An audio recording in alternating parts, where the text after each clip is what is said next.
Wow, ito. Katropa, gusto mo ba nito? Ayan, naka-cute, napaka-cute. Yan. Gamit na gamit ko na ito, katropa. Matagal na sa akin to. Tingnan mo sa larawan. Yan. Napakahusay na gamitin. Pwedeng ibulsa ito. Pwede kung saan mo nilagay lang yan. Oh. Sa bag o ano, kung ano yung mga ginagawa mo dyan.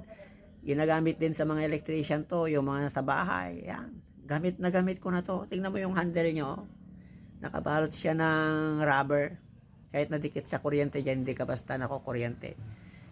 Karamihan na ginagamit to sa mga appliances sa bahay. Yun. May mga ginagawa tayo. Ito, napakadaling idala lang to kasi magahan lang siya, maliit.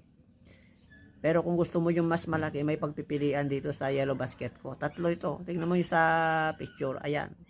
Napakahusay ito na gamit ka, tropa. Kung gusto mo ng ganitong uri ng tools na sa yellow basket ko, check out mo na. Oh, cute. Ang ganda, oh. Check out na.